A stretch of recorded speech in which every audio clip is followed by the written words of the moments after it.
wabarakatuh.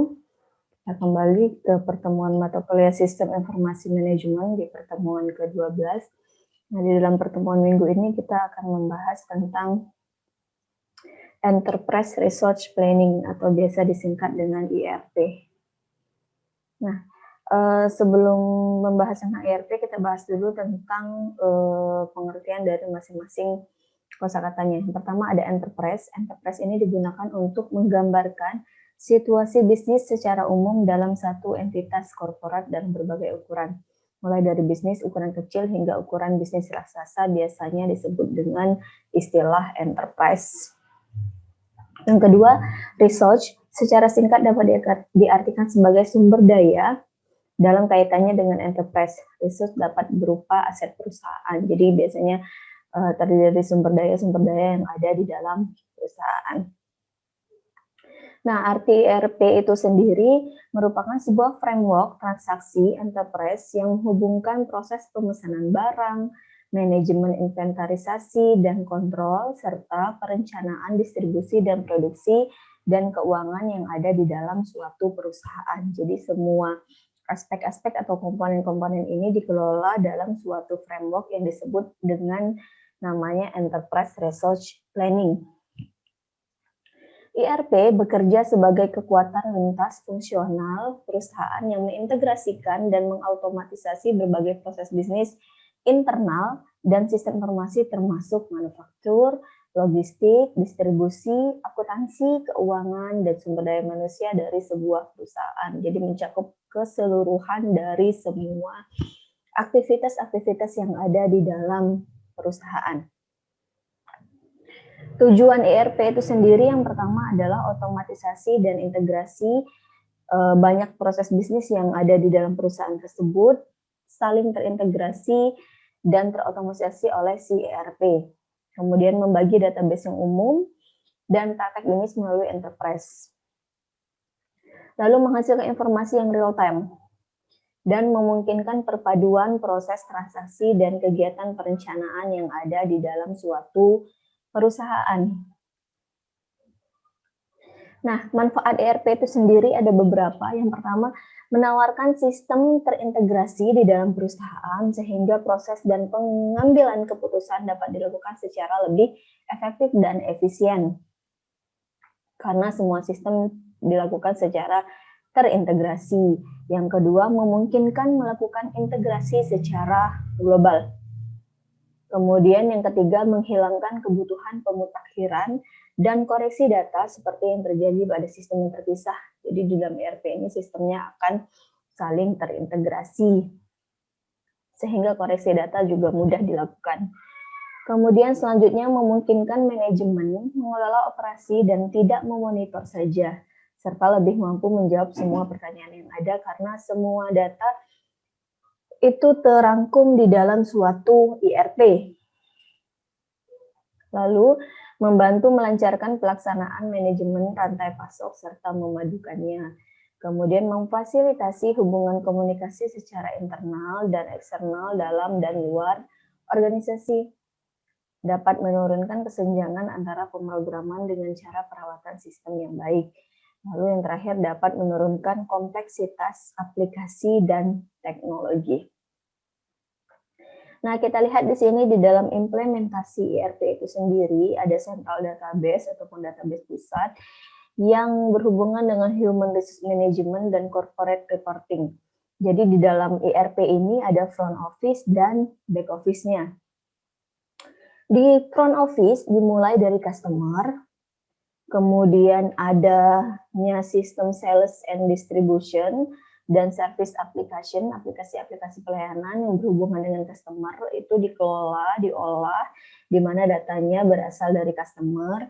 Kemudian masuk ke central database, di mana central database ini berhubungan dengan human resource management dan corporate reporting, yang nantinya akan mengeluarkan suatu laporan untuk perusahaan sendiri, dan di back office-nya terdiri dari beberapa subsistem. Di antaranya finansial aplikasi atau aplikasi keuangan, manufacturing aplikasi atau aplikasi manufaktur, serta inventory management atau manajemen persediaan yang hubungannya dengan para supplier yang ada di dalam perusahaan itu sendiri. Jadi antara front office yang biasanya terlibat adalah customer dan back office yang terlibat adalah supplier. Semua subsistem yang ada di front office dan back office ini nantinya akan disatukan dalam central database dan akan menghasilkan suatu laporan untuk perusahaan. Nah, karakteristik ERP itu sendiri, yang pertama, sistem ERP merupakan paket software yang didesain pada lingkungan client server, baik tradisional, berbasis desktop maupun web.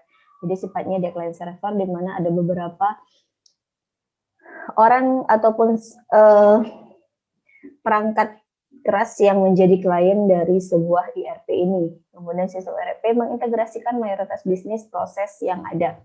Jadi sifatnya semua proses bisnis yang ada itu diintegrasikan secara mayoritas di dalam sebuah sistem ERP. Kemudian sistem ERP juga memproses seluruh transaksi organisasi perusahaan, mulai dari tadi ya keuangan, akuntansi, persediaan, hingga proses bisnis, semua yang ada di dalam perusahaan itu diintegrasikan. Kemudian sistem ERP menggunakan database skala enterprise untuk penyimpanan data. Jadi di dalam ERP itu database yang digunakan adalah skala enterprise untuk penyimpanan data. Kemudian sistem ERP mengizinkan pengguna mengakses data secara real time, di mana dengan adanya ERP ini bebas diakses tanpa batasan waktu dan tempat, dan bisa diakses dimanapun jika dia menggunakan berbasis web, dan kalau menggunakan berbasis desktop berarti bisa diakses di lingkungan kerja di dalam perusahaan itu sendiri. Nah, kemudian keharusan ERP. Yang pertama, mendukung berbagai jenis bahasa dan sistem keuangan di berbagai negara. Jadi, ERP ini diwajibkan untuk bisa mendukung semua jenis bahasa dan sistem keuangan di berbagai negara, karena biasanya setiap negara itu punya sistem keuangan yang berbeda-beda. Kemudian, mendukung industri-industri tertentu, misalnya SAP mampu mendukung berbagai macam industri seperti industri minyak dan gas, industri kesehatan, industri kimia, hingga perbankan. Karena setiap industri ini biasanya akan menghasilkan laporan-laporan yang berbeda, dan pastinya database-nya juga akan berbeda kebutuhannya di masing-masing industri-industri ini, sehingga diharapkan ERP ini bisa mendukung semua jenis industri yang ada di dalam perusahaan-perusahaan yang sedang berkembang. Kemudian mampu di-customasi dengan mudah tanpa harus mengubah source code program. Artinya jika ada penambahan-penambahan subsistem aplikasi yang diinginkan, itu mudah untuk dilakukan perubahan baik dalam source code program maupun untuk perubahan subsistem yang ada di dalam aplikasi itu sendiri. Kita lanjut. Kemudian di sini ada contoh dari arsitektur ERP, di mana terdapat 3 layer di dalam ERP itu sendiri. Yang pertama, presentation layer, atau biasanya dikenal dengan istilah frontier. Si presentasi layer ini hubungannya dengan client workstation ataupun klien-klien server yang ada di dalam perusahaan itu sendiri untuk menangani berbagai macam subsistem yang ada di dalam ERP itu sendiri. Application layer ataupun middle tier yang biasanya berhubungan dengan application server yang ada di dalam suatu ERP itu sendiri, yang mengintegrasikan atau mengkoneksikan antara client workstation dengan database layer atau istilahnya back tier. Database layer ataupun back tier ini yaitu database server yang ada di dalam suatu ERP, sehingga dari client workstation dihubungkan melalui application server, lalu dimasukkan ke dalam suatu database server. Kita lanjut.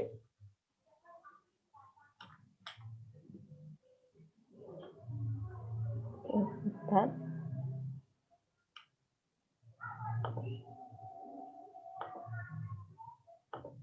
Coba share screen lagi ya. Ini kayaknya macet. Oke, kita lanjut. Cara terpenting dari sistem ERP adalah integrasi. Jadi integrasi yang dimaksud adalah menggabungkan berbagai kebutuhan pada satu software dalam satu logical database. Jadi semua subsistem yang ada itu harus saling terintegrasi sehingga bisa ditempatkan di dalam satu database. Dan fungsinya adalah memudahkan semua departemen berbagi informasi dan mampu berkomunikasi di dalam suatu ERP. Jadi fokus utamanya adalah untuk integrasi, di mana jadi semua departemen itu nanti bisa melakukan integrasi di dalam satu sistem yang disebut dengan ERP. Oke, kemudian di akhir minggu ini silakan nanti kalian lakukan analisis perusahaan apa yang ada di Bangka Belitung yang sudah menerapkan ERP. Oke, jika ada, silakan tulis di kertas dan dikumpulkan di Classroom. Jika ada pertanyaan, nanti silakan kita share di grup WA atau di Classroom. Untuk melakukan sharing pertemuan minggu ini, saya cukupkan sampai sini. Semoga kita selalu diberikan kesehatan dan pandemi juga cepat berakhir ya. Saya akhiri, wassalamualaikum warahmatullahi wabarakatuh.